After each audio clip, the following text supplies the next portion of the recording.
날이 좋아서, 날이 좋지 않아서, 날이 적당해서 모든 날이 좋았다.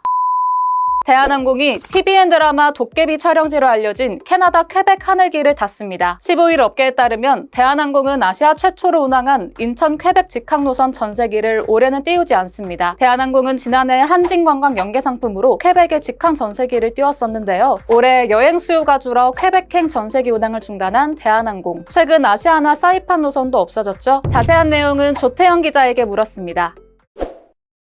최근에 비슷한 소식이 있었죠. 또 한 번 전해진 대한항공 소식입니다. 이번에는 대한항공이 인천공항에서 캐나다 퀘벡을 오가는 이 노선을 폐쇄한다는 소식인데요. 이게 아시아에서 처음으로 가동한 그런 하늘길이었습니다. 그렇다면 왜 이렇게 이 하늘길을 포기하게 됐냐? 간단한 이유라고 볼 수 있겠는데요. 결국에는 돈이 되지 않기 때문이라고 볼 수가 있겠습니다. 지금 수요 부족 문제가 있기 때문이에요. 처음에 한진관광 연계 상품으로 이쪽 전세기를 띄웠을 때는 꽤 잘 됐었다고 하는데 지금은 여행 수요가 줄어들면서 전반적인 상황도 썩 좋지 않았다는 겁니다. 이 노선을 처음 시작한 게 지난해였죠. 지난해 인천에서 퀘벡을 오간 운항편 7편이었고요. 여객은 1385명이었다고 합니다. 하지만 이게 올해 들어서는 0명이 됐거든요. 수요가 줄어들면서 한진관광에서 이 상품을 재출시하지 않으면서 전세기 운항 자체가 중단됐다고 볼 수 있겠습니다. 또 다른 이유도 있습니다. 이 상품에 투입할 항공기 자체가 좀 부족했다고 해요. 이거는 퀘벡 쪽에서 나온 설명인데요. 퀘벡 공항이나 한진관광 이 양쪽은 당연히 항공기가 없겠죠. 그래서 항공사에서 항공기를 제공을 해줘야 되는데 지금 대한항공에서 항공기가 부족하다는 겁니다.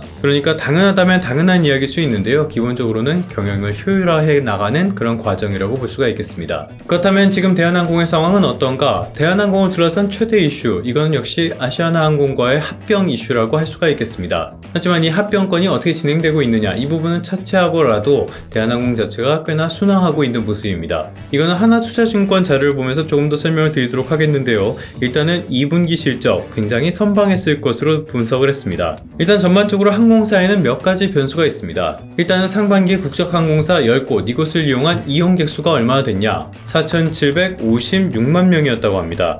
굉장히 많죠? 1년 전보다 29.1% 증가한 수준입니다. 이 역대 최대 기록이니까 일단 여기까지만 봤을 때는 굉장히 좋은 소식이라고 할 수가 있겠죠. 반대로 부담이 되는 소식, 그거는 바로 환율이 아닐까 싶습니다. 올해 상반기의 환율 굉장히 높은 상황, 고공행진이 이어지고 있습니다. 지금까지도 이어지고 있죠. 항공사는 원가에서 연료비가 차지하는 비중이 상당히 큽니다. 여기에 항공기 리스비 같은 것들, 이런 것들도 포함이 됩니다. 이 말은 유가가 올라도 문제가 되고요. 그리고 환율이 올라도 우리가 실제로 결제하는 금액은 더 커지기 때문에 이 부분도 문제가 될 수 있다는 겁니다. 이런 부분은 실적에 부정적인 영향을 미치겠죠. 그렇다고 하더라도 전반적인 실적 자체는 꽤나 선방한 것으로 분석을 했습니다. 첫 번째 이유는 앞서도 말씀드린 것처럼 여객이 일단은 꽤 괜찮았습니다. 2분기는 1분기에 비하면은 기본적으로는 비수기 정도라고 보는데요. 운임의 방어가 꽤 잘 됐다는 거예요. 그래서 이 영향으로 2분기에 5천억 원대 이 정도의 영업이익을 달성한 것으로 보는데요. 하나투자증권에서 이 부분은 조금 후하게 본 거고요. 전반적으로 봤을 때는 4천억 원 그 중후반대 정도를 전망하는 경우가 많습니다.